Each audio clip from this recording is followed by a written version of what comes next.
gemacht, ne? Ich meine, ihr könnt euch auch ein Lied singen, ne? Aber so grausam will ich euch denn auch nicht bestrafen, ne? Also grüßt euch erstmal, ich bin mit Tante Emma. Hallo! Mann, Kalle! Du bist ja auch da! Was machst du denn heute?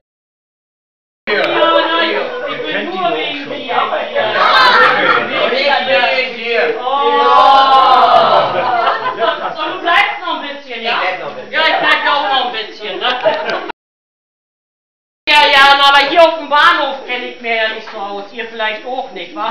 Musste ich da erstmal ihn fragen, wo es denn hier die Fahrkarten zu kaufen gibt, ne? Sagt er, da ist nicht Fahrkarten, da ist Billett. Ich sag, wo gibt's denn nun die Billett? Da drüben am Fahrkarten.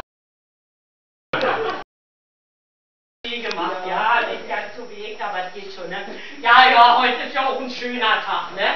Heute wollen wir lustig sein und fröhlich sein und unsere Probleme vergessen. Ich weiß mal ja nicht, warum hier die Hauptprobleme mit dir kommen. Mann,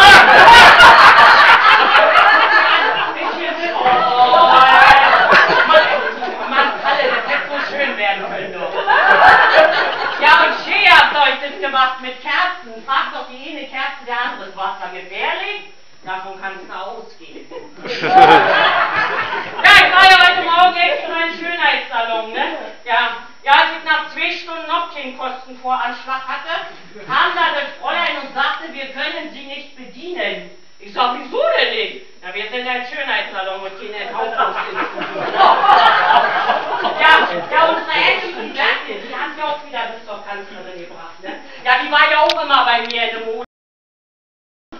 Ja, ein bisschen hat ja was gebracht, ne? Aber ich meine, so viel Alkohol gibt es auch, ne?